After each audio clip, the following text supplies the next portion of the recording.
So we're into December, and December has lots of connotations. Loads of people get excited about it. Some people feel stressed. There's all sorts of things going on. Lots of things to get distracted by, aren't there? But we've made it. We've made it through to December, and I have to say, throughout this year, with some of these massive aspects, there were some big things, and I was wondering what kind of shape the world would be in when we got this far.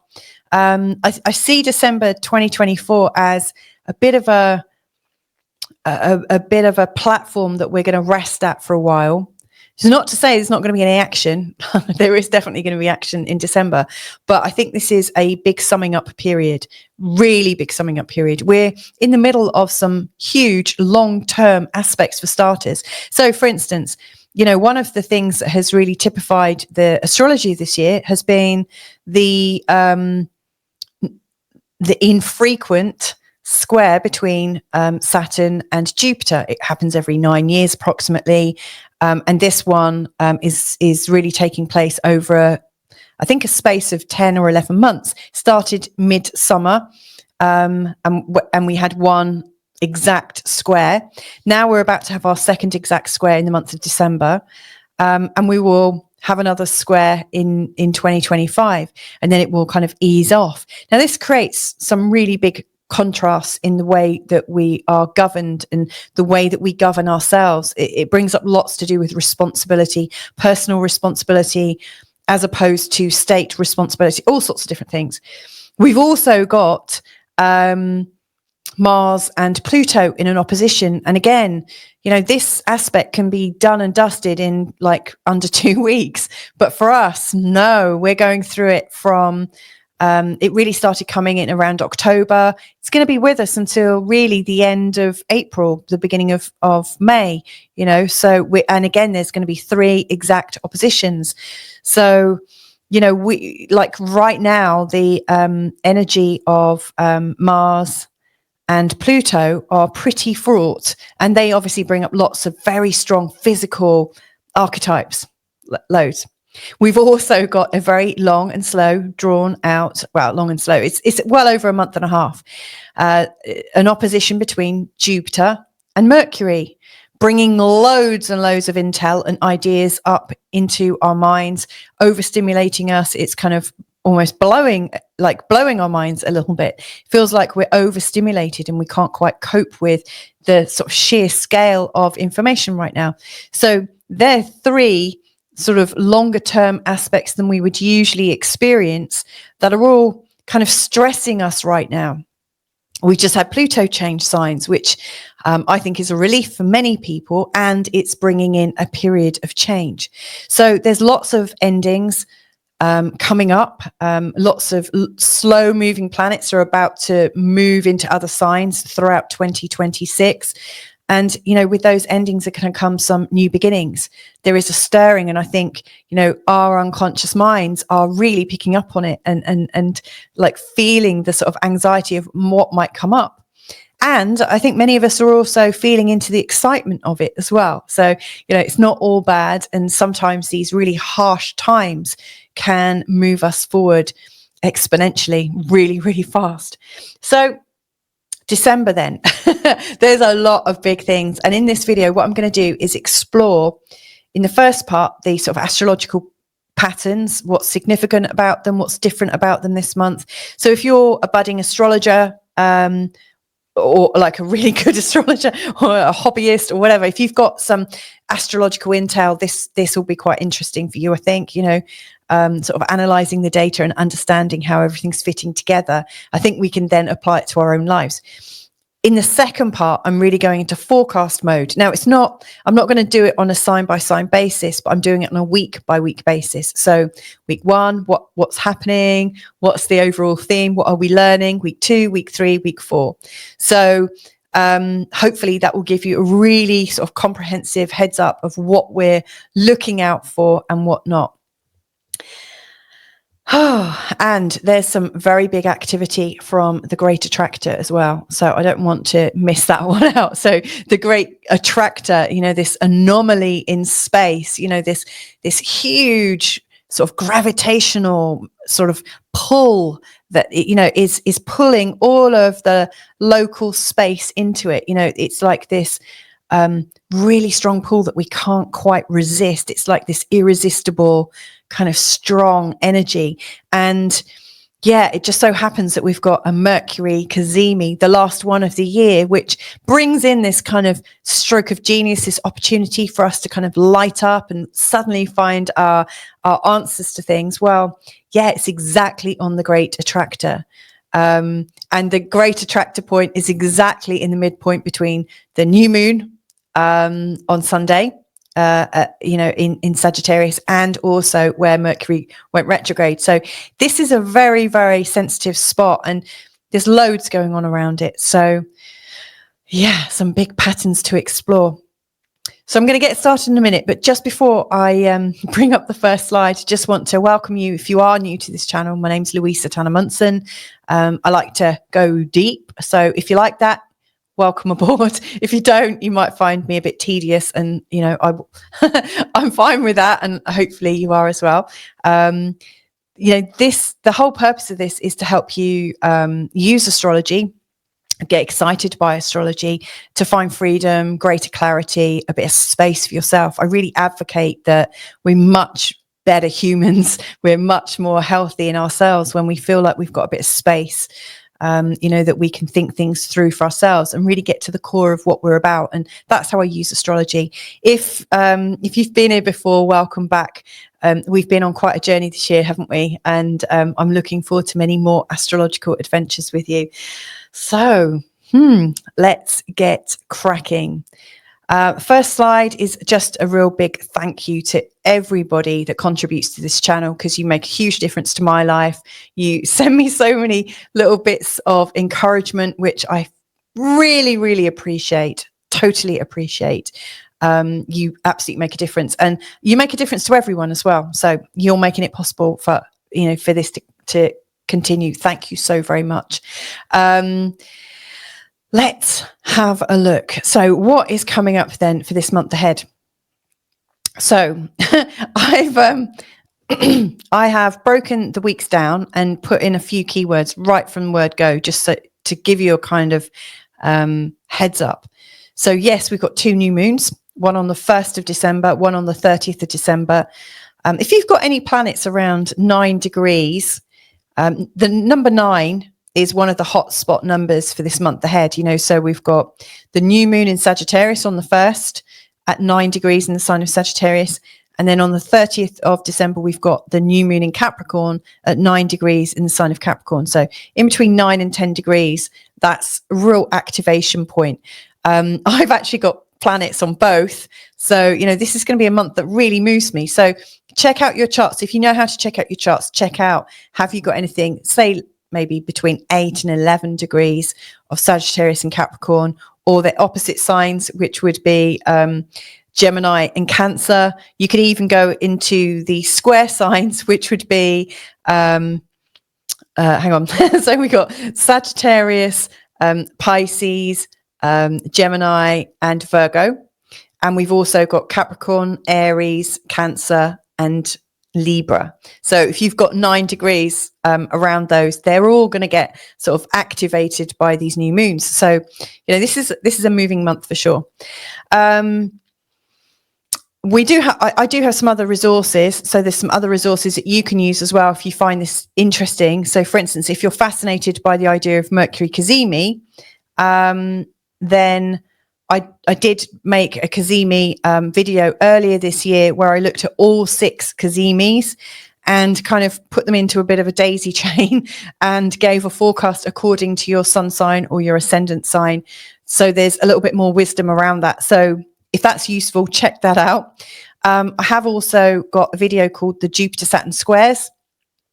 And again, it's broken down into 12 different signs forecast, taking you through the start of the squares and the summer that we've just had, and leading you through until the summer of next year to give you a sense of how it's playing out in your chart. So they might be helpful. So that's why I've put them there.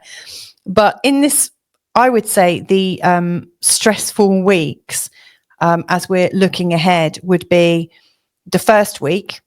You know, we've got stress bringing insights. We've got a lot of focus coming on in this first week. It's the biggest week of all. The second week, I think, is more about integration. It's not that we're not doing anything. I say it's more of an internal process.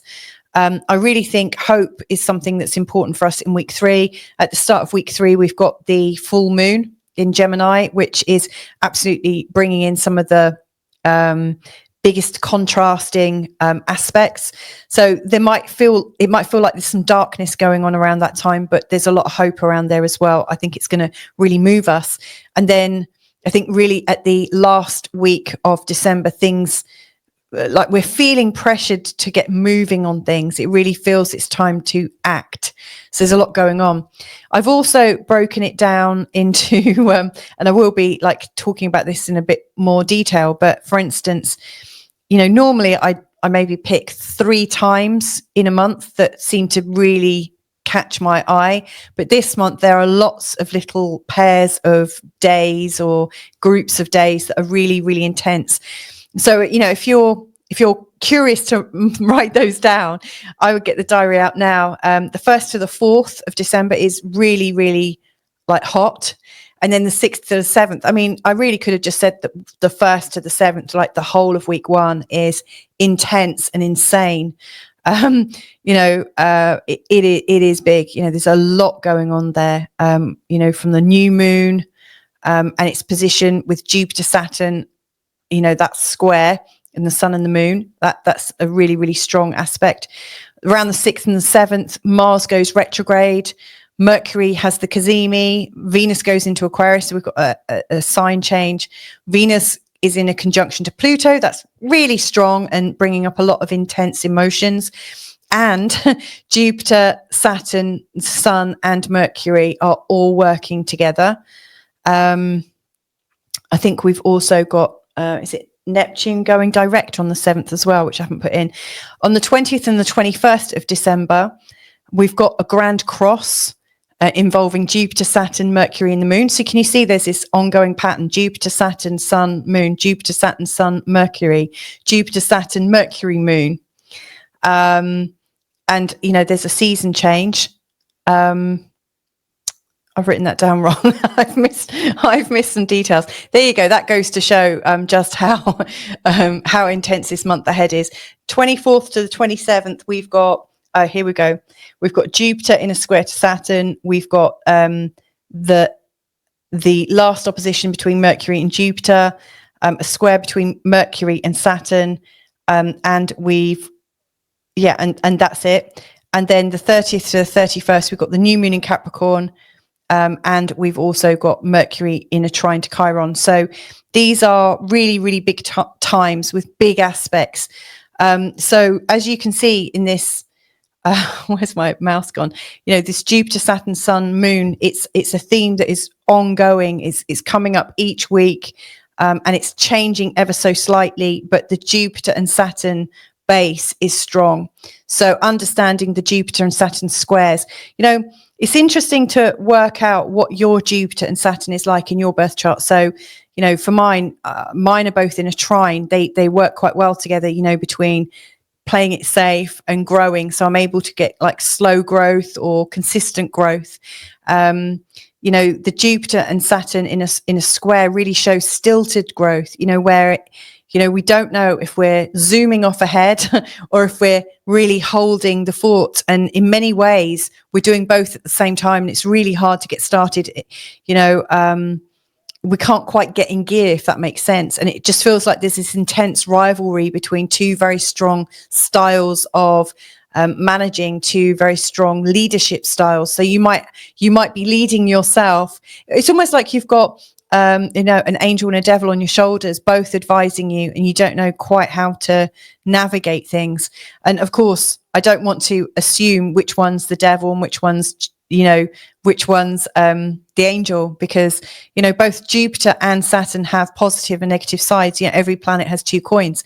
So yeah, this is the big noise this month. There's a lot going on with it. In terms of ingresses, i.e. like when planets change signs. I don't include the moon in this because the moon is changing signs every couple of days, and it'd take me hours to do everything if I put the moon in everything. But there's only 2 planetary changes in this month ahead, which is unusual. We normally have more, and it's because Mercury is retrograde and Mars is about to go retrograde. Pluto's just changed signs, and all the other planets are coming to the ends of their signs. All their, like, we know that they're all going to change in this next year. So it's just two moves. But the retrograde picture is interesting. So Jupiter and Uranus are retrograde all month. And then we've got some movement. So Mars is retrograde from the 6th. Interestingly, at 6 degrees in the sign of Leo. Neptune goes direct from the 7th, so it's like one out, one in. So I think like some of our messaging will get a bit clearer as Neptune goes direct. I think we might be a bit more inspired. We might be able to use our creativity a bit more. Chiron will go direct right at the end of the month. And again, that's going to help us in our healing. We're not going to be internalizing so much, which I think is one of the things that happens with retrograde planets. When Mercury goes direct from the 15th, it's going direct at 6 degrees in the sign of Sagittarius. It's fascinating, this 6 degrees in the fire signs at the moment, and like we've got these fire retrogrades, to me, like we're turning our inspiration inward, like we're looking for our inspiration inside ourselves, because, can we find our inspiration outside? What can we trust outside of our own direct experience? So I think it's interesting, with Jupiter, we're still expanding internally. We're not supposed to be kind of so outwardly facing in terms of what we believe in. We are finding belief and truth in ourselves. And Uranus retrograde, we're having to intuit everything. Our inner knowing is getting stronger. So yeah, this is quite an internalized month. That's why I think this is one of the reasons why, we are like wrapping everything up in this month. I really strongly feel that. Now, in terms of the biggest aspects, there's actually quite a good balance between them all. There are more squares than anything else.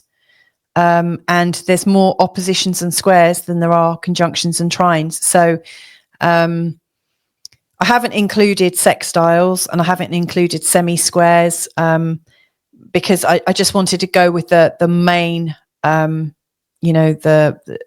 main aspects that I think create the most amount of shift or change. So it's the more challenging ones that we're experiencing, where we, like, for instance, with the oppositions, we're experiencing polarity. We are experiencing mirrors, shadows, everything that we're perceiving and having strong reactions to. It's worth checking inside of ourselves. Okay, is this me doing this? Or why am I doing this to myself? It's like everybody's a really good mirror for sorry, I've got my hand up as if I'm looking into a compact mirror, by the way. I have got a great imagination. So it's like everybody is there on a movie screen for us. We're just projecting onto people. And so it's like we're all playing a part in each other's unraveling and change of perception. We're all helping each other to understand ourselves. But it's, these oppositions are pretty testy. They get us all sort of really quite hot around the collar. And the squares are interesting because they bring up a lot of frustration and impatience, which, if they're happening at the same time as oppositions, which a lot of them are at the same time or more or less around the same time, then, we don't have the patience to fully explore the projections that we're seeing in other people.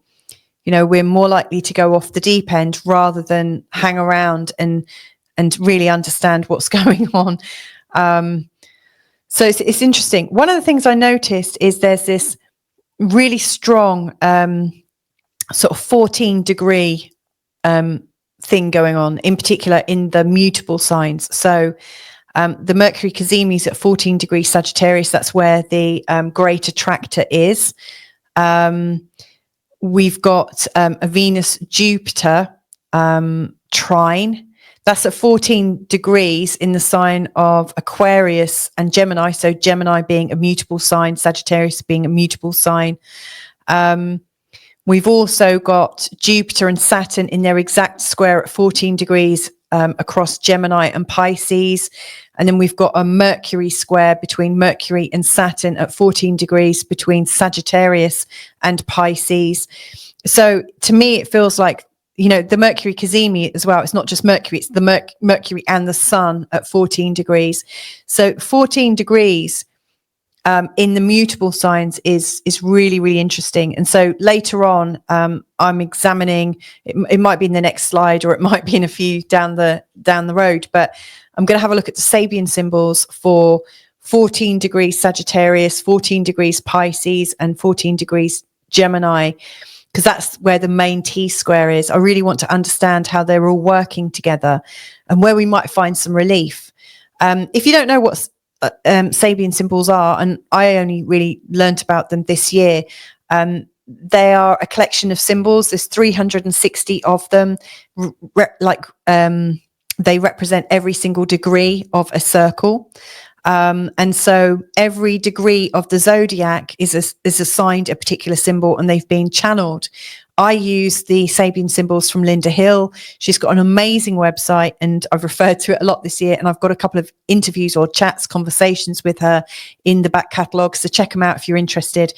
But I really find them useful. You get a lot of intel, lots of intuitive astrological intel.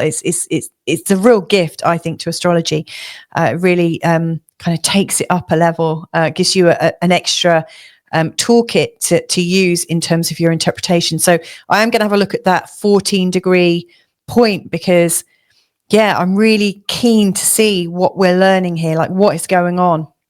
How are we learning about power in this, in these coming days and months? So these are the big dates then. So the 1st to the 4th of December, I said we're full of ideas and plans, but lots of false starts and a lot of bluster. You know, we're all kind of a bit punchy. I do think that creativity wins the day. The more we can go into our creative self, the better off we'll be. So Venus sextile Neptune is quite helpful. Venus trine Uranus is really helping us get off to a good start.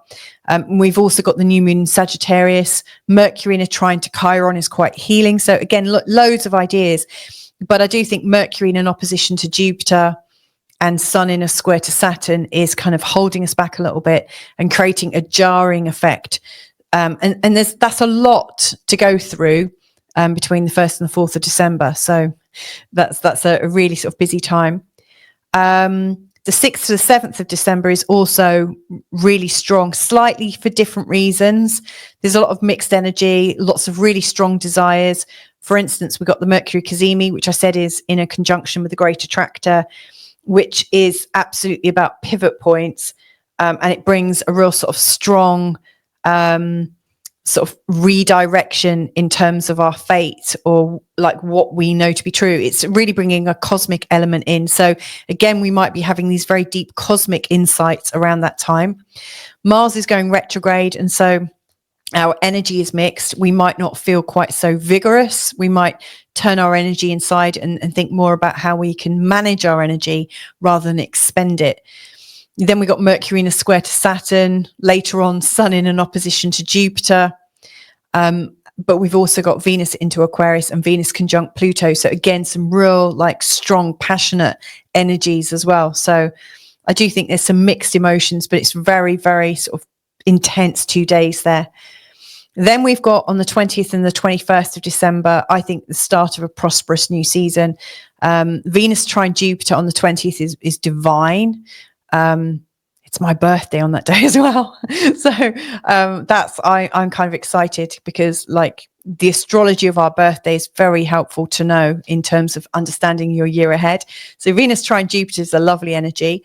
And we've also got the December solstice coming in on the 21st.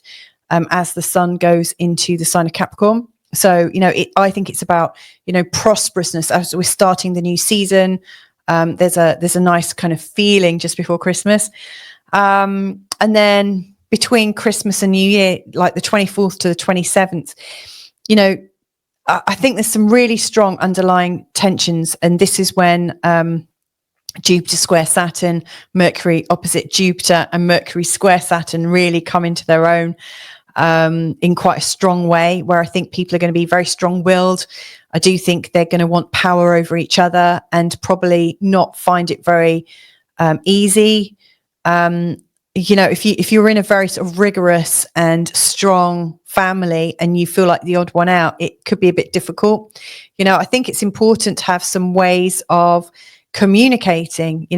I've put in this, do you want to be right or happy? My husband has to remind me of this quite a bit, because sometimes you do want to be right. You want to feel like you're right with what you're saying, but what's actually more valuable? Is it to be right but miserable and on your own, or is it sometimes just better to find the quickest route to happiness, which might not be insisting you're right? Because again, everybody's truths are based on what they're seeing from their own senses. And how do you know what someone else is going through? So, and I think Venus sextile Chiron is really hinting at that.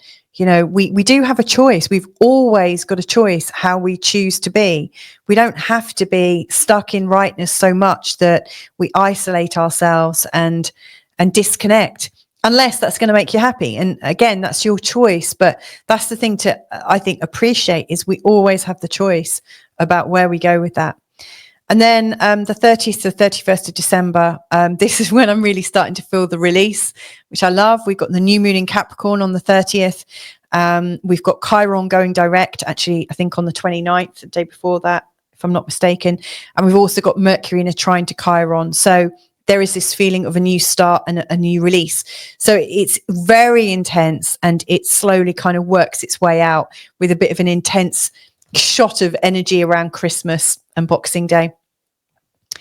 So I did say we were going to be sort of examining the Sabian symbols to see how they're doing. So this is a particularly big one, because this is where we've got, the Mercury Cazimi, which, like I said, there's a video that I've already done about the Mercury Cazimis with all the times in and things like that. So you can check that out if you're interested. But it's at 14 degrees in the sign of Sagittarius. The Cazimi in itself is a really big day to have a brainwave, to find a solution, to suddenly realize something. I always think it's good to have a problem to be working on coming into this. So you're asking yourself the questions, you're priming your unconscious mind for some kind of freedom, some kind of extra knowledge. And then it comes in, and it also just happens to be conjunct, one of the most intense and powerful spots in our universe. It's huge. So the symbol for this particular Sabian symbol, this degree, is the groundhog looking for its shadow on Groundhog Day. So what does this mean? So it's saying this symbol shows signs and predictions to give you insights to the future. The solutions to your questions are often close by and easy to perceive based on your normal life and relationships. By looking at past experiences, you might find signs. However, there's a need to look closely at what's happening, as you could find yourself on a kind of merry-go-round, waking up each day to find the same dilemma, question, or problem. Don't try to read too much into situations, but take a good look at how you can come across in relation to other people. Do you keep repeating the same mistakes? Perhaps you help others get over their past, freeing them up for having a better and brighter future. Look back, read signs, divination, predictions, prognosticating, prophets that read the weather, waking up to life and love, psychoanalysis, analyzing your shadow self.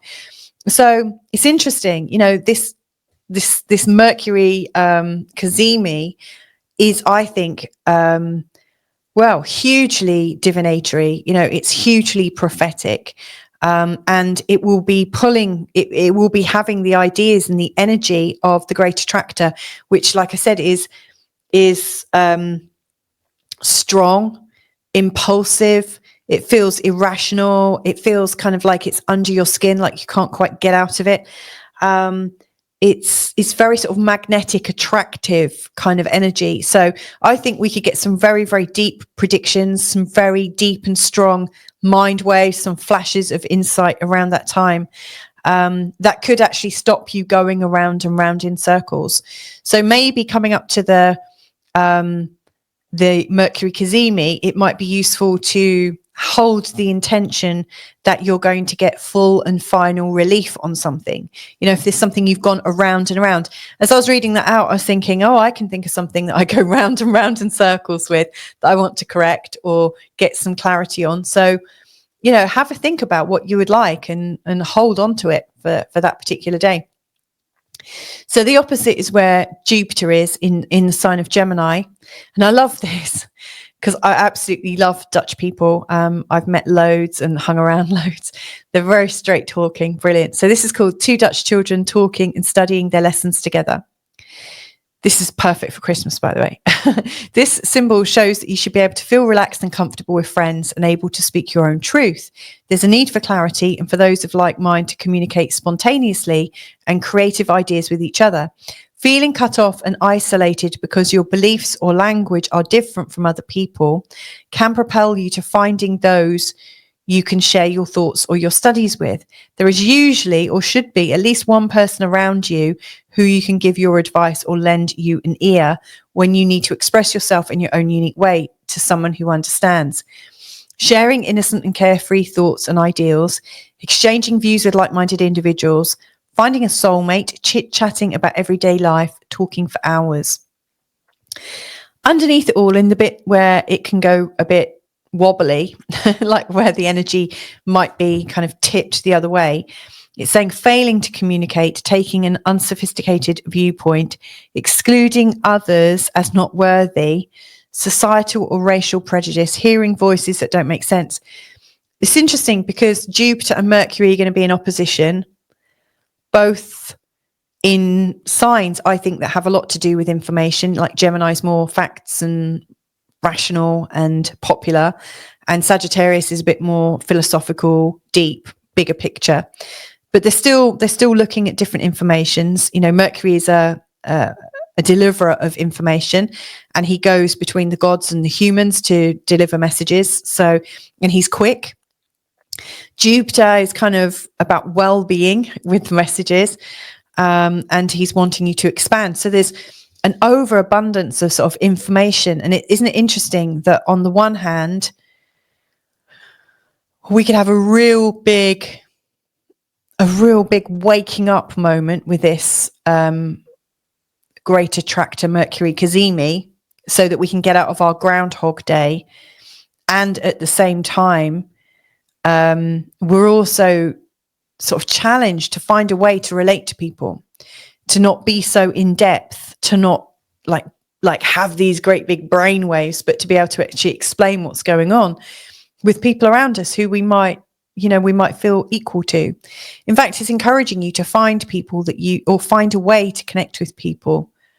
You know, it's suggesting that it's helpful to be social. It's helpful to do it because then you're doing it together. You're not doing it alone. You know, you can find companionship. You can find a soulmate or a soul friend, you know, somebody who's got your back.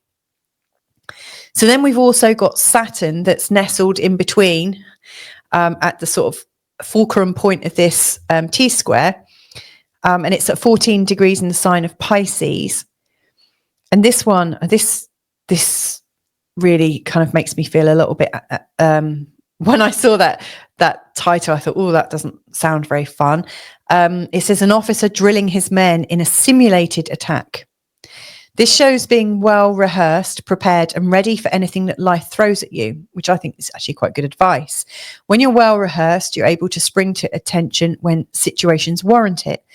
You may feel like you need to rehearse or prepare for difficult situations. There is wisdom in practicing to reduce the chance of error or failure. However, are you going over and over the possible positive or negative outcomes and thereby losing the joy that can be found in relaxing and letting down your guard? It's a bit like, you know, are you going to go round and round in circles with that Groundhog Day? you know, and you could actually let down your guard and chat to the 2 Dutch children from the previous sign. Sometimes the things we think are going to happen don't happen at all. Choosing where, when, and how to be ready and willing to go for objectives is half the battle. Taking orders from a higher authority, responding to situations, the higher self training the lower self, the need for defense, smoke alarms, martial arts, bomb shelters, ranks. Now, obviously, this last sentence fills me with a little bit of dread. And if it does for you too, again, I would say that this advice is useful to take. So it's saying sometimes the things we think are going to happen don't happen at all. Choosing where, when, and how to be ready and willing to go for it is half the battle. So it might be as simple as talking to some people about what might happen in an emergency. But, you know, when you have your conversation, you say, okay, I want to talk about this. Let's talk about it for this long. These are the resources we might need. Let's meet up to talk about it at this time. And then you come together, you fully engage in it. You kind of come out of the conversation with a sense of what might work. But I guess if you're going around and around in circles in that sort of Groundhog Day kind of way, that could be really quite challenging, you know, but like put some attention to it. But then if you can let it go, let it go. It says on the negative, you know, you're seeing threats and attacks everywhere, going over things too much, not knowing what to do or how to act, and drills. You know, the other thing that occurs to me about this is I think we're coming into a time of a deeper trust in ourselves, which I think is essential because, you know, if we're putting our joy and our happiness in the outside world, you know, if we're seeing that we can only be happy if in the world there's no war, if in the world there's only equality, if in the world there's abundance for everyone, you know, if we've got that, like this kind of criteria of what we need to be able to feel happy, we're never going to ever really achieve true happiness. The only way to find true happiness is to decide that that's what you want and know what to keep out, you know. Sometimes, like, you know, I used to think that I wanted to prep. You know, I've been in this state of wanting to prep for all sorts of emergencies, and I do have a sort of prepper's mindset for sure. But, you know, I realized a couple of years ago, there's no way I could possibly prep for everything to the level and depth that I would like to. I've missed my boat on that, you know. There are some people who've been prepping for 20 years and they've probably lived their life prepping and possibly missed a whole load of life in the meantime. I saw a comment from somebody recently who was in a kind of stasis. You know, they'd learned a lot of things about the world and, you know, really believed the world was all going to crash and burn and kind of go to hell, and then couldn't find a way to get back into the world and couldn't work out why they felt like they couldn't fit in. And I could really relate to them because I've gone through times when I thought it was all going to crash. And, you know, all I can sort of make sense of with these sentiments and with anything that you might think you know, because I've thought I've known things and been quite sure about things, but we can never know it all. Like, you know, like we are co-creating with everybody. We cannot know what's going to be around the corner at any time. And so the sooner you come in to trust yourself that you know that in every situation you will do the best you can, and to be, you know, like to live your purpose in every moment, or to feel great as much as you can. That's the best you can do, I think, but that's just from my own perspective. It might be different for yours. So the way I've been able to come back into my body and back into my sovereignty is to think, you know, there's so many things I have no control over, but the one thing I have control over is how I choose to see things. And for me, building that trust up in yourself is what it's all about. I think it's the thing that we can really develop our own peace with. So here we are. We're at the all sign forecast for December 2024. So yeah, this is for every sign of the zodiac, however, like whichever one it is. This is really looking at the movements of the planets, and I'll be giving you the sort of lowdown for each week, what you can expect, how you might want to plan your time, and what to watch out for. You'll see as I build this from week to week that there are some weeks that look a bit quieter, some that look a little bit more important and a little bit more confusing. This one, the first one, is a banger. It really, really is. So let's deep dive into week one. Now, I said that this is one of these weeks ahead that is bringing quite a bit of stress. You know, there's a certain amount of stress kind of written into this particular week, but it's also bringing insight, focus, and power. You know, you don't get stress without getting some of the gifts of stress, which is, you know, you can often really get to the core of something very, very quickly in the way that, you know, if you've got something that's kind of wishy-washy and easy, you're never challenged hard enough to really get to the bones of it. So, you know, this is really helpful. And we start the week off with a new moon in Sagittarius. Now, if you are wanting to know more about the new moon, I've actually done a forecast in the last week's forecast. So all of the horoscope signed forecasts are captured for the new moon as of last week. So please check that out. I've done loads about the new moon in there. Yeah, but the new moon is essentially, you know, it's in a really, really strong place, you know, at 9 degrees in the sign of Sagittarius. It's linked into Mars. It's also linked into the North Node. So I really see that we're moving ahead quite significantly. You know, there's a real drive to feel clear, to feel confident, and to really know where we're going. And I think that's the sense that most of us have. It's also in a lovely, delightful trine to Neptune. So our instincts are super strong. You know, we are absolutely intuitive. We're really feeling into it. And I think there is a desire for higher love, you know, that maybe we can be the better person. You know, so I think, you know, this new moon is giving us an opportunity to really build something for ourselves that feels in alignment with our values, in alignment with our beliefs, that brings out the best sides of us, and we have the confidence to kind of step forwards and claim that as our reality. So I love this new moon, truly love it. As we're moving on and into the 2nd of December, things are starting to free up, I would say.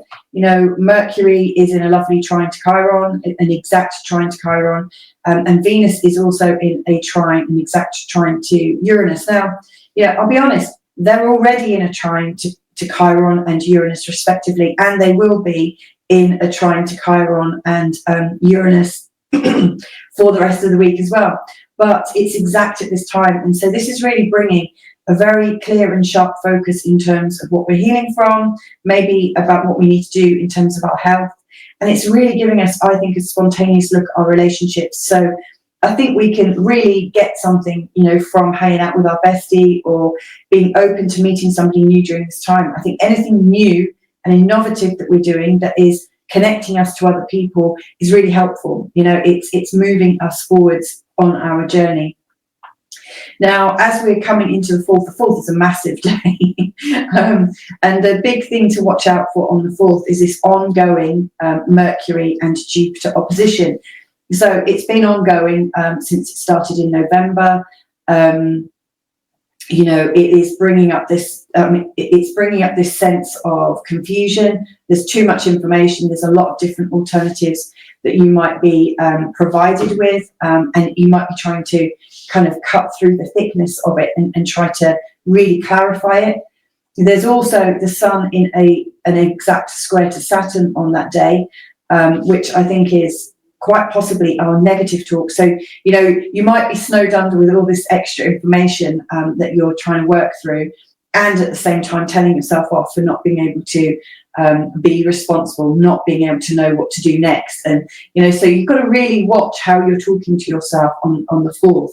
You know, and again, like I said, you know, these are the dates when they're exact, you know, really you're feeling the energy of it, but they're already coming in and fading out during this week. So, you know, this is an ongoing condition which is acute around the 4th. So, you know, absolutely do everything you can to give yourself confidence. If you have that sense of judgment towards yourself or even towards other people, ask yourself, who does this judgment belong to? You know, is it really yours, or is it, you know, like your mum or your dad from your childhood? Like, what's that voice in your ear? And what's it trying to tell you?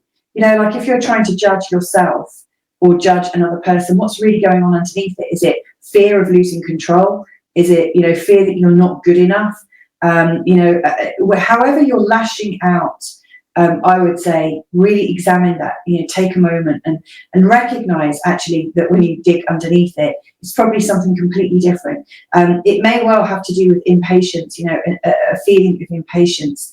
And I always think with impatience, we're trying to cheat life somehow. We're trying to get somewhere a little bit faster. Maybe we don't want to cross our T's and dot our I's or anything like that. But, I think impatience is almost an assumption that we don't think we've got what it takes. And so, we're trying to get in as quickly as possible before everyone finds out. Impatience creates this sense of, I think it's maybe premised on a sense of failure internally. So, any kind of impatience that comes up, ask yourself, how do I not feel confident in this? Why am I trying to rush this? What's the problem? Why can't I just spend a little bit longer? Why can't I expand on this properly? When you give yourself the proper time to sit with something and to understand it fully, when you give yourself that, you're giving yourself a chance to see things from a completely mature perspective, and not a jaundiced perspective, with excesses of judgment or excesses of bravado, or also, you won't be pandering to that kind of sort of flippancy that you might have as a child, where it doesn't matter. So, it's really coming into your true, I think, maturity. So be as mature as you can and challenge yourself when you hear yourself saying these kinds of inner, harming inner self-talks. Venus is in a sextile to Neptune, which I think is going to give you a bit of compassion. So you can find it. It's available. That energy is absolutely all around you. It's compassionate. It is wanting to connect. I don't think you want your judgments to separate you from each other. And again, those judgments it's probably the ego trying to keep you from the feeling of getting hurt. I think these programs all have some kind of ulterior motive. They're all there for a reason.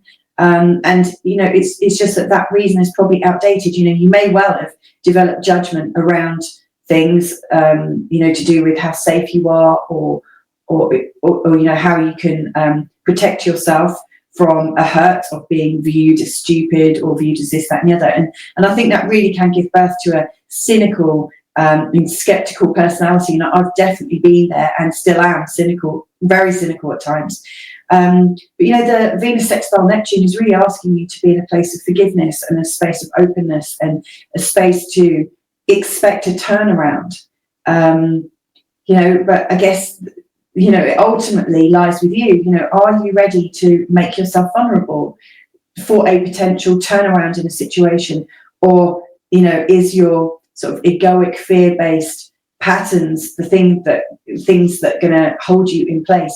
So the cynicism isn't really opening you to an energetic of connection and all that entails. But obviously we have to we have to make ourselves vulnerable to be able to open up to this better connection. And, some of us aren't up to that. I've definitely pushed people away in the past. And so watch out for your judgments, because that's what they're doing. They're pushing people away. And pushing you out of potential healing scenarios. Now, the 6th to the 7th, there's just so much going on. Where do I start? So first of all, Mercury Cazimi is coming in. So yeah, in week 1, I would absolutely recommend that you're also thinking in terms of, is there a persistent pattern that you go round and round in circles with? If you look back at an earlier part to my video, you'll see that the Mercury Cazimi is in a conjunction to the Great Attractor. And the Cazimi, when the Cazimi comes in, it's there to really help you get some sharp and quick insight to be able to move forwards. And this is an insight that I think could break all the old patterns. So not only is there the Cazimi with the Great Attractor that is kind of bringing up this irresistibility to get something done, but it's also connected to a Sabian symbol to do with going around in circles. So how can we break that pattern? So I would say in around maybe the 2nd to the 4th or something, notice what is your abiding pattern that you would like to clear, because this is a great candidate for clearing on the day of the Mercury Cazimi. Now, Cazimis have a window of opportunity, and it's, I think, important to know when that window of opportunity is. And so I'm just looking for it on my notes. I'm just going to pause this video and I'll tell you the times. One sec. Okay, so I've just found the times for you. I just whipped them out of the presentation. Let me just go there right now. So right, these are the times of the Cazimi. So I'm in the London time zone, which is like the midpoint of all the time zones in the world. And so we are the sort of like, we're at sort of like ground zero of time zones. I don't know how to describe it. It's known as Greenwich Mean Time. And for us, the Cazimi is exact at 0217, like 2:17 a.m. on the 6th of December. So it starts 3 hours before, on the 5th at sort of 11:30 at night. And then it ends at 5 a.m. on the morning of the 6th. So it's not really that ideal for people in London. For instance, if you're in Tokyo or Sydney, they're in the same time zone. They are 11 hours ahead. For them, it starts at 10 a.m. on the 6th, like 10:27 on the 6th. It's exact at 1:17 p.m. And then it ends at 4:07 p.m. Now, if I go to LA, which is 8 hours behind the London time zone, it starts at 3:27 p.m. on the 5th. It's exact at 6:17 p.m. on the 5th, and then it ends at 9:07 on the 5th. So you can work it out. So if your time zone isn't here, and obviously there's loads of time zones, I've just picked these ones, then just find out where you are in relationship to London, and then either add on so many hours or take off certain hours. So if you're ahead of London, i.e. if you're to the east of London, the chances are you're in a plus zone. And if you're the other side of Europe, then, like behind us, i.e. in the Americas, then you will be minus in your time zone. So hope that can help you work out the times. Now, one thing I will say about Cazimis, this isn't a big Cazimi forecast or anything like that. I covered that in my earlier Cazimi forecast back in February, I think it was, where I looked at all 6 of the Cazimis and went into quite a lot of detail about them. The thing to know about the Cazimis is, as Mercury is coming up closer and closer to the sun, that Mercury comes into a position known as being combust. And during that time, Mercury is not known as being particularly strong. So, leading up to the Cazimi, Mercury isn't very strong. He's also retrograde as well. So, and he's also stressed out by Jupiter in a retrograde. So, the Mercury function, the ability for us to be able to think things through in a very rational, clean and calm way is diminished during this time. And then just during the duration of the Cazimi, it's spoken about as, we are kind of uplifted in that Mercury function, as Mercury is illuminated by the sun, as he connects with the sun, almost like, at the time, it's basically an exact conjunction, and the sun is behind Mercury and kind of focusing all of the strength of the sun, all of the illumination, all of the energy, all the brightness, the ability to shine the light of Mercury. So, Mercury is really kind of the whole. It's funny that I'm tripping over my words whilst trying to describe it. Hilarious. And I'm also born during Mercury Cazimi in my birth chart, so it's quite funny that I'm struggling with this. But essentially, our brain function is super enhanced, and we're able to see much deeper and further than usual. And like strokes of insight, like a flash of brilliance can just come straight in quite a helpful way. Once this Cazimi passes, then Mercury is still going to be very close to the sun, but again in this combust position where he's kind of drowned out by the sun. We can't really think very clearly, and he's going to be in a combust position really until the end of the year. Some people say he's 8 degrees, or like when he's over 8 degrees away from the sun, he's out of combustion. But there are some astrologers that say you have to, like, Mercury has to be 12 degrees away from the sun to be out of that combustion. So, you know, it's going to take a while. You know, so what I would say is, you know, during December, the Mercury function doesn't seem that brilliant, apart from during this time when, you know, Mercury is really enhanced. So, you know, one of the things you might expect, you know, when Mercury is combust or under the beams, you know, where he's slightly affected by the shine of the sun, what I would say is, you know, it's not a time when we're really fully articulate, when we're able to work things out. What I would say is, you know, notice what you're noticing in December, but you know, and I do think the patterns are going to come together, and I do think we will get that sort of final idea of what you know, December was about. I do think we are wrapping things up, but I don't think we're necessarily wrapping them up with rationality. You know, I think we're wrapping them up emotionally, spiritually, practically. You know, I think if anyone who really relies on being really clear and cogent, you know, they may well struggle in December, because I think the whole purpose of this is to not rely on the egoic need for intelligence, you know, like you know, that we have to go with the rational mind. You know, this month is anything but rational. You know, we are meant to experience things from a very different perspective. So it's a different kind of knowing that we're coming into in December. So I hope that's helpful in terms of the flash of insight. Use it, you know, be aware of it. I'll probably set my alarm, which is what I do, or maybe before I go to bed. Actually, I'm often not in bed at that time. So maybe later on in my evening, I will like sit down and think, okay, this is what I want to work with. And then I'll go to bed and see what happens, see what I awaken with, you know.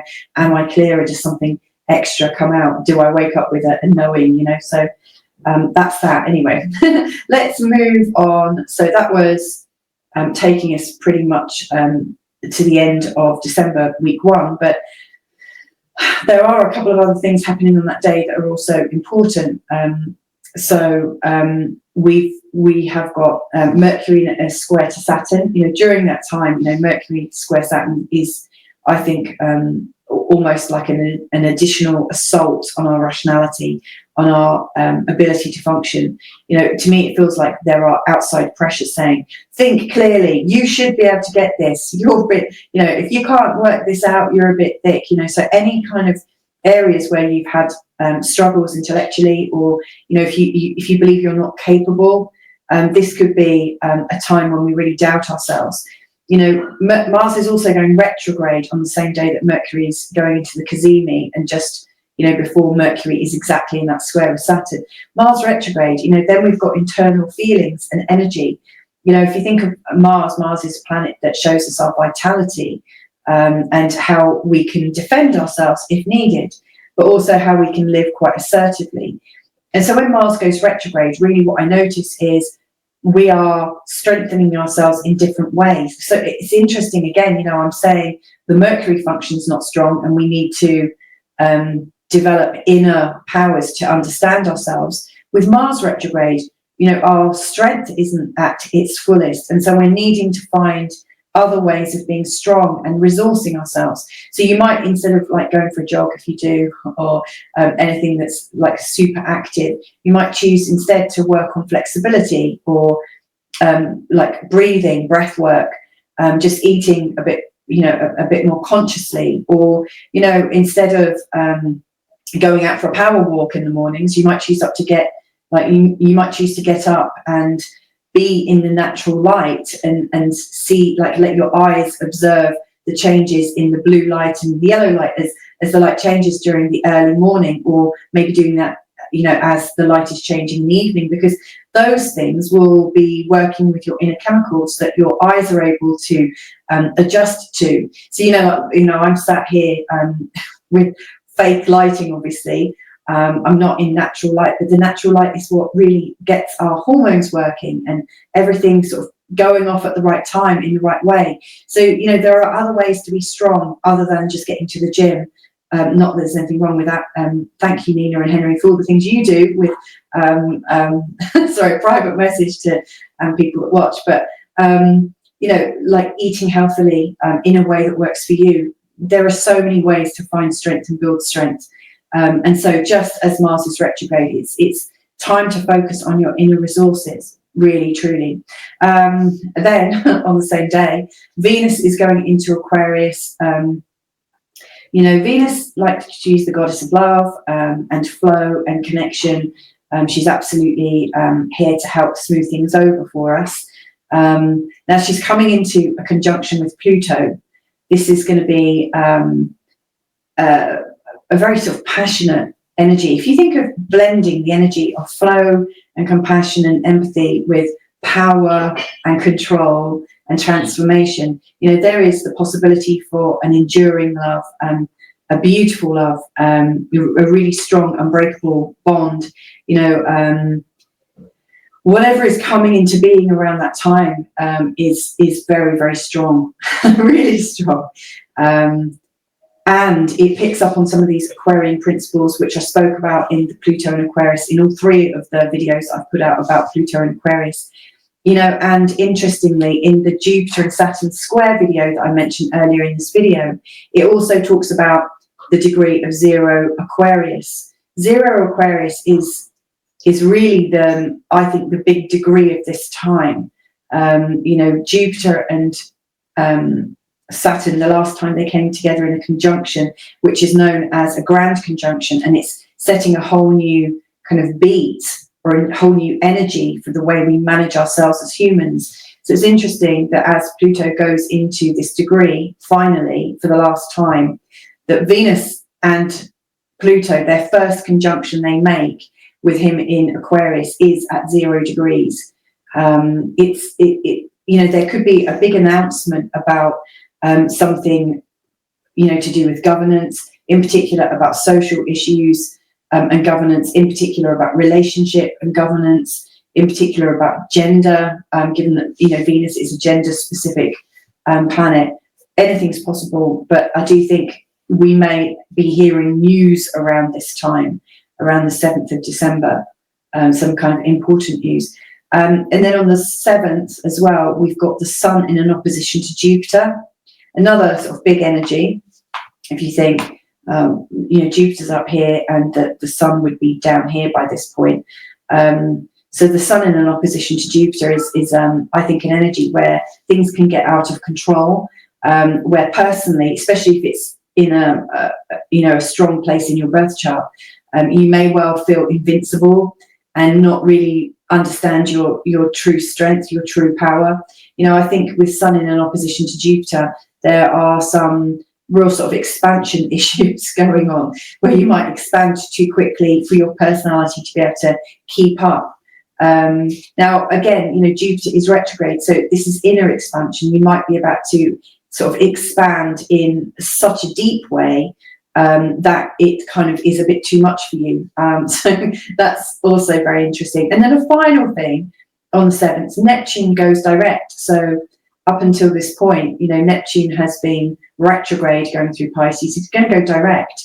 And, this is the start of his move out of Pisces and into the sign of Aries, which will be happening in March. It's like, he's at the end of the flight, and there is a airstrip in front of him, and he's coming in to land, and over the next 3 months he's going to be watching his position and getting ready for the Neptune and Aries energy. And actually that's what we can do as well, and I will talk about that in a different video. But Neptune going direct, I think everything that seemed vague and unknowable and unseen and confusing about spirituality, confusing about the ideas of being a better person, the ideas of unconditional love, there's a lot of talk about what we should do because it's the right thing to do. And I think sometimes conversation points can, sometimes get maybe over-egged. Like there is almost, like things are spoken about with so much power that they become true. They seem more true. They seem more important. This kind of overemphasis that might be actually a bit deceiving. So I think, you know, as Neptune goes direct, we're going to come out of this time where we might have been deceiving ourselves or lying to ourselves about how good we are or how committed we are to doing certain things. I do think things are going to get clearer, and yes, we might have a bit more self-interest. We might not be so torn between serving ourselves and serving others. We might realize that actually our unconditional love needs to come to us first. But that doesn't mean to say we're not compassionate. I actually think we might be able to be more compassionate because we get ourselves sorted out first before we are putting our energies out to help others. I really see that, you know, Neptune, especially in the retrograde position, can really bring up guilt issues. And so we're coming out of a time of feeling guilty and coming into a time of realizing that, you know, when you're over giving and over sacrifice, like you can't over sacrifice, can you? Because if you sacrifice something, it's gone. But you know, the over giving as some kind of way of being good. I guess it is an ego game that most of us play at some point, or have actually as a survival strategy. But I think the overgiving conundrum is going to get much clearer from the 7th. So again, yeah, quite a stressful week because there's a lot of stuff going on, loads of energies going on at the same time. But that's why I think it's bringing insight, focus and power. You know, it really is firing on so many different cylinders. And like I said, the Mercury function, the Mars function, so the mind and the body, they're not the things that are being emphasized. The journey is going inwards with the mind and the body. And so what does that leave? It leaves the heart. And that's where we're being led to focus our energy. You know, we have to know what our heart is saying and hear our heart so much more. So, yeah, I think December, week 1, is really important. Now, as we move into week 2, there are a couple of things that are going on, which I think are likely to bring up some dissonance in us.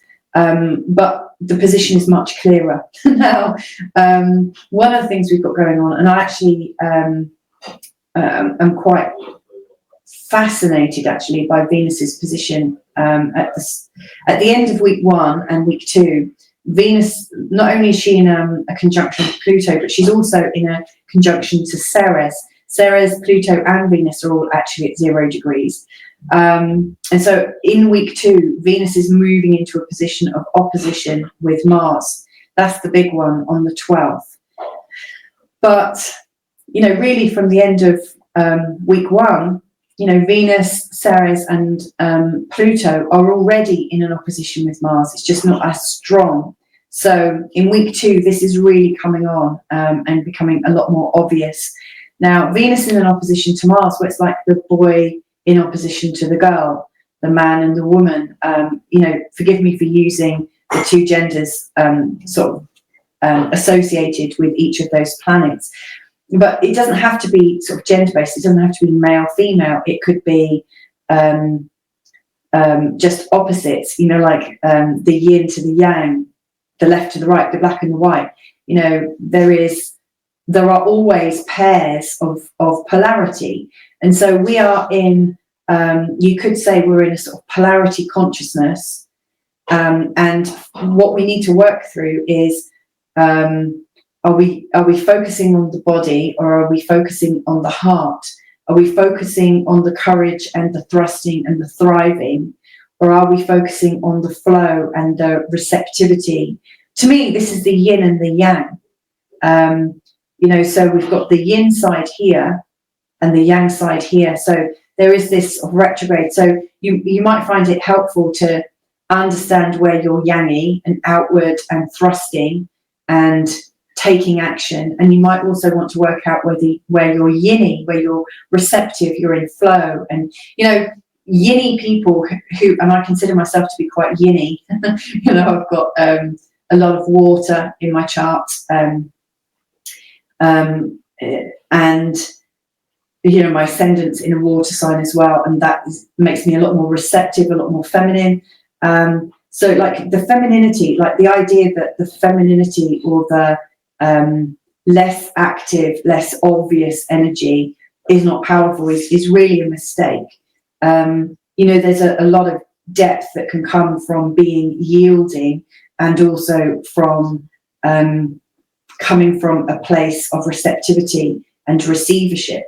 You know, water can actually form its course through earth. You know, the water can push, and it's just gentle pushing, and it can really shape the land beautifully. So, you know, we can definitely do so much with being yinny and receptive. It just might take a while longer. Whereas the sort of more yangy energy, which I would say is a lot more sort of fiery, you know, the fire appears to be the thing that makes the change in the quickest way. You know, things erupt and they burn out, but they burn out quite quickly. So again, there's another sort of energetic difference. You know, are you going to focus on things in the now, and it's really dramatic, or are you going to focus in a way that might take time and go through a whole storyline before it completes?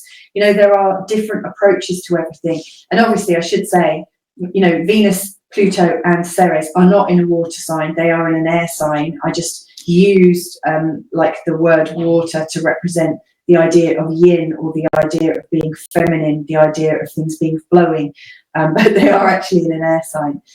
But, you know, with this opposition, you know, we may well feel very at odds as to whether we are going to take action on something or wait and tune in to find out what's going on. And that's really for you to decide which way you favour and which way this might play out for you.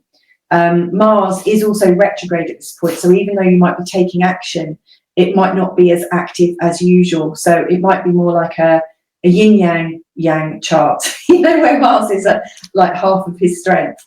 It's interesting. And of course, Venus is boosted by Pluto and Ceres, so she's got a lot more power, I would say. So yeah, I do think it's an integration of inner conflict, but as things go, it's not so difficult. And there's a lot of supporting energies coming up. You know, so Venus in a sextile to the North Node is really good. And because she's in a sextile to the North Node, she's also in a trine to the South Node. So I think there is this appreciation of where we've been coming from, and an acknowledgement of where we might be moving to, and where compassion from the past can inspire compassion in the future. You know, and I don't mean to use the nodes simplistic, you know, like in a simplistic way to represent the past and the future. There's so much more than that, but it's as an illustration, you know. So I think we feel like we're on track when we're coming from a place of compassion. I should say, because of this opposition, it also means that Mars is in a trine with the North Node and a sextile with the South Node. So they're both connected to the nodes. But again, there is this feeling that as we go through this balance and work out how to use all of these styles, we get back on track. It's not just one or the other. We need to be working both sides of this this opposition to be able to use the beauty, find the beauty of these nodes. The sun is in a trine to Chiron, which is really helpful. You know, this energy is about our awareness of where we've been hurt, our awareness of where we're healing, and our awareness of what it might be like to live free of the pain that we carry with ourselves all the time, you know. So, you know, what is the true cost of the pain that you've been carrying with you? What's the true cost of the wounding you've held? And are you ready to let go of it? Because if you are, this is a really great week to release things and let them go. So yeah, the last one in this week, we've got Mercury in a sextile to Venus in signs of Sagittarius and Aquarius. So Mercury gets back to 6 degrees and Venus will be at 6 degrees at the end of the week. So I always see this as being very, very helpful. You know, we've got, I think, like a childlike spirit connecting in with the compassion. I think it's quite friendly, quite playful, quite helpful. It's really sort of positive and gentle action that's coming up. So I really like that. I really see that there's a flow of energy and intuition going on between the two planets in a really great way. Let's move on to week 3 now and examine that. Now, I said hope in the darkest of days. That sounds a bit dramatic. So let me explain that. The darkest of days is happening on the 21st of December. That's when we've got our December solstice. So we've got the longest night of the year in the northern hemisphere. Of course, if you're in the southern hemisphere, it's the other way around. It's the longest day of the year. And so, things are going to change. You're either going to have more light coming in, which is what's happening for us in the northern hemisphere. And of course, if you're in the southern hemisphere, that's signaling that the days are going to start to get shorter and the nights will get longer. So there is a change in our ability to perceive and work with the light around us. We have got to, I can only really talk about this from the northern hemisphere, because that's where I'm living and that's what I really understand. But to me, it feels like we've come to the end of a period. We're wrapping things up because there is a newness coming. There's a new kind of energy for us to explore. So yeah, this is, I welcome this, this is the start of something new. I always love the season changes. But one thing to notice, just before the season change happens, on the 20th, we've got Venus in a trine to Jupiter. And so, I have hope around this new season that's starting. So, as this new season's starting, we've got Venus here and Jupiter in a beautiful trine, which is really great. So I think the new season is going to start with some really great energy. However, between the 20th and the 21st, the moon at that time is actually in the sign of Virgo. So this is where it is at the start of the week on the 15th, on the day of the full moon in Gemini. But by the time we get to the 20th, 21st, the moon is in the sign of Virgo. And so the moon is going to, first of all, make an opposition to Saturn. Then she's going to make a square to Jupiter. And then finally, she's going to make a square to the Sun.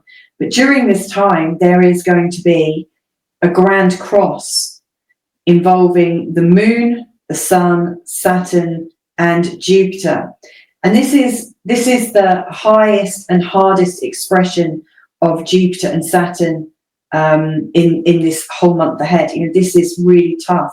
So not only are we starting the new season with Venus and Jupiter, our two benefics, in a really useful relationship, which I think is speaking of us being able to work out what we need to work out.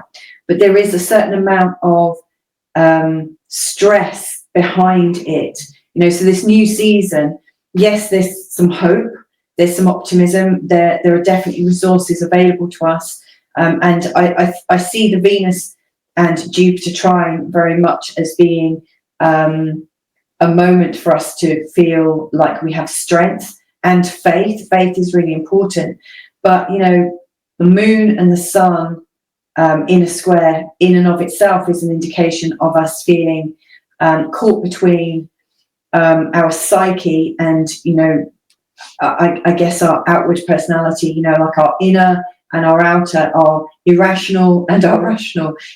Again, there is a kind of feeling split in our personality. And then we've also got the energy of Jupiter and Saturn in that square playing into it. So there's a lot of inner conflict going on that is really emerging around this time. Now, I didn't actually touch on the full moon in Gemini because, the full moon is really what's kicking it off. The full moon in Gemini is emphasizing the sun and Jupiter and Saturn and the moon. So at the start of this week, we've got this very sort of tight band or this tight T-square of energy that is really creating a feeling of tightness in us. The moon and Jupiter together often give us this sense of being a bit carefree and expanded, and it doesn't matter, everything's kind of relaxed, and we're not wanting to be too tight with things. We're really wanting to kind of be a bit careless and carefree. Jupiter and the moon can be quite sloppy, and also can be quite spiritual. We're not wanting to bind ourselves, and yet they're both being bound by Saturn and both opposing, the ego, the idea of how we're meant to be and how we're meant to stand in the world. So it's an interesting time, really, really interesting time. And like as this week goes on, the moon moves from here to here. So again, we've got the same set of 4 planets, but changing from a T-square to a grand square, or a grand cross. So this is definitely a week of tensions. But again, I do think, there's hope. The other aspect that is coming in is it's a sun in a square to Neptune. Neptune shows where we're deceiving ourselves, and possibly where we're fighting with belief systems and ideologies, possibly where we're like our ego and what we stand for is struggling with ideologies outside of ourselves, ideals of how we're meant to be. So we're not really feeling very comfortable, but I still think as we're starting this new season, there is this feeling of hope. So I hope that's helpful. Now, the last week, there's pressure to act. And you'll see that this T-square is still highlighted, but this time the sun has moved out and Mercury, who is now going direct, is moving in. So, in fact, I should have said Mercury goes direct in week 3. So Mercury comes out of his retrograde. So yeah, Mercury is direct, and he has moved into this position in this week ahead. And so in this last week, we are going to have the Jupiter-Saturn square play out. We're also going to have Mercury go into his last opposition with Jupiter, Mercury going into a square with Saturn. All of those are pretty strong. But you know what? After the 27th, Mercury is moving beyond this Jupiter and Saturn pattern. So Venus has moved beyond it, the Sun has moved beyond it, and then finally Mercury has moved beyond it. The only planets now that are going to be activating these two will be the Moon, that comes around and activates it in lots of different ways each month. But it will be when Venus, the Sun and Mercury come into the sign of Pisces and connect with Saturn. So, then the personal planets will be sort of fighting between Saturn and Jupiter. And the only other possibility would be when Mars comes into the sign of Virgo. But that's not for a really long time, by which time I think these two have come out of aspect. So this really is, this month of December is really emphasizing the Saturn-Jupiter pattern in full. So it really, from my mind, it starts to ease off after Christmas, especially after the 27th. So that's interesting. Again, if you want to explore Jupiter and Saturn and what this square is meaning to you over this whole 9-month period, this month being the worst of it, then there are individual breakdowns on your sign. Just go to that Jupiter and Saturn square video that I advertised earlier. I will put a link in the notes for you. Other things that are going on, we've got the Sun in a square to the nodes, around the 23rd. So the Sun is just here at 2 degrees, connecting with the nodes. So it's interesting to me, it's an indication that any business to do with our ego and our personality, things that we should be doing and we've forgotten about, will be feeling the sort of pressure to get on with that. We can't ignore things. We come back to do the things that we're needing to do. Venus is in a sextile to Chiron. So that's here. Again, this is really helpful. Interesting. I was just thinking, I wonder if Saturn's at the midpoint, but he's a little bit, he's not quite there yet. The midpoint would be around here, just a little bit further from Saturn. But this particular Venus and Chiron connection is helpful. We can appreciate our healing. We can appreciate how good we feel in ourselves. Venus comes into a square with Uranus, which is going to speed things up a bit. We might feel a little bit tense and a little bit wired. You know, we might find our friends a little bit more interesting. It's a frisson of new energy. So that's kind of interesting. And we could be very deeply creative during this time as well, especially on things that we just suddenly start and we suddenly get the intention and desire to do something a bit different. You should follow that. And then right at the end of the month, this is the bit where, you know, I'm really feeling the relief come in. You know, so on the 29th, Chiron goes direct again. So we're not so much into the internal healing of ourselves. We are coming out and, you know, any healing seems a lot more superficial. You know, it's on the surface. We can see it a lot more easily. We're not having to sort of plumb the depths. Then we've got the new moon in Capricorn, around about here, around about 9 degrees in the sign of Capricorn, which I think is really helping us step into the new year. You know, we're not quite there yet, but it really helps us step into the energy of Capricorn, which is kind of practical, pragmatic, absolutely wanting to get money and resources all sorted. You know, to me, it's like us sort of dusting ourselves down and getting ready to go back to work or getting ready to go back to school or college or something. You know, it's like polishing your shoes. Or, I don't know if people still do that, but I've been out of the work market for so long. But it's like getting everything ready, you know.